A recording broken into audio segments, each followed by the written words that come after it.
বাংলাদেশের বন্যপ্রাণীদের রাজ্যে এক বিরল এবং গর্বের নাম হল ভারতীয় হাতি, যার বৈজ্ঞানিক নাম এলিফাস ম্যাক্সিমাস ইন্ডিকাস। এটি এশীয় হাতি প্রজাতির একটি উপপ্রজাতি এবং দক্ষিণ ও দক্ষিণ-পূর্ব এশিয়ার অন্যতম বৃহৎ স্তন্যপায়ী।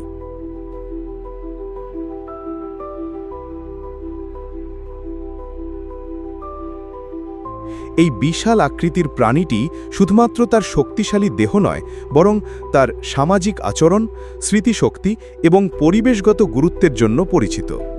বাংলাদেশে ভারতীয় হাতির প্রধান আবাসস্থল হল পার্বত্য চট্টগ্রাম অঞ্চল। বিশেষ করে বান্দরবান, রাঙামাটি এবং চট্টগ্রাম জেলার কিছু বনভূমিতে এখনও ছুটে বেড়ায় এদের ঝাঁক। এছাড়া কক্সবাজারের কিছু এলাকাতেও ভারতীয় হাতির উপস্থিতি আছে। তবে দুঃখজনকভাবে এদের সংখ্যা এখন আশঙ্কাজনকভাবে কমে এসেছে। ভারতীয় হাতির শরীর সাধারণত ধূসর রঙের, কিন্তু মাটির গুঁড়ো ও কাদা মাখার কারণে কখনো কখনো তাদের গায়ের রং লালচে বা বাদামি দেখা যায়। এদের কানে রয়েছে বিশেষ ভাঁজ এবং দেহের তুলনায় অপেক্ষাকৃত ছোট। পুরুষ হাতিদের দাঁত থাকে, যেগুলো তারা আত্মরক্ষায় এবং খাবার সংগ্রহে ব্যবহার করে। স্ত্রী হাতিদের সাধারণত দাঁত থাকে না, বা থাকলেও তা ছোট আকারের। ভারতীয় হাতির প্রধান খাদ্য হল গুল্ম, বাঁশ, ঘাস, গাছের ছাল এবং ফলমূল। একটি প্রাপ্তবয়স্ক হাতি প্রতিদিন 150 কেজি পর্যন্ত খাদ্য গ্রহণ করে এবং প্রায় 100 লিটার পানি পান করে। এদের দৈনিক চলাচলের পরিসর অনেক বিস্তৃত। একটি দল প্রায় 15 থেকে 20 কিলোমিটার পর্যন্ত হেঁটে খাবার ও পানি সংগ্রহ করে। এই প্রজাতির হাতি অত্যন্ত সামাজিক প্রকৃতির। এরা সাধারণত দলবদ্ধভাবে বসবাস করে, যেখানে একটির নেতৃত্বে থাকে একটি প্রাপ্তবয়স্ক স্ত্রী হাতি, যাকে বলা হয় ম্যাট্রিয়ার্ক। পুরুষ হাতিরা একটি বয়সের পর দল ত্যাগ করে একা চলাফেরা করে বা অন্য পুরুষদের সঙ্গে ছোট দল তৈরি করে। হাতির মধ্যে পারস্পরিক সহানুভূতি, স্মরণশক্তি এবং দলগত সমন্বয় আশ্চর্যজনকভাবে বিকশিত।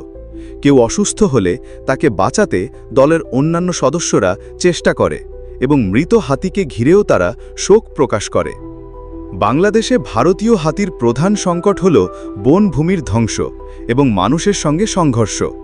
বাসস্থান কমে যাওয়ায় হাতিরা প্রায়শই লোকালয়ে চলে আসে, যার ফলে ফসল নষ্ট, ঘরবাড়ি ভাঙচুর ও কখনো কখনো প্রাণহানির ঘটনাও ঘটে। এ কারণে স্থানীয় বাসিন্দারা কখনো কখনো প্রতিশোধমূলকভাবে হাতিদের আক্রমণ করে।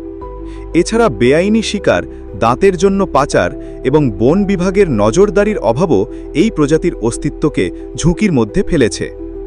এই বিরল প্রাণীটিকে রক্ষা করতে হলে দরকার সচেতনতা, বন সংরক্ষণ, বিকল্প খাদ্য উৎস তৈরি এবং স্থানীয় মানুষের সঙ্গে বন বিভাগের সমন্বয়মূলক উদ্যোগ।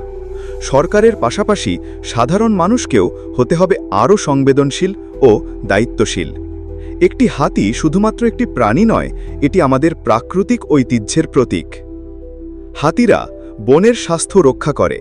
তারা গাছপালা ছিঁড়ে চলাচলের পথ তৈরি করে, বিভিন্ন গাছের বীজ ছড়িয়ে দেয়, যা বন পুনর্জন্মে সহায়তা করে।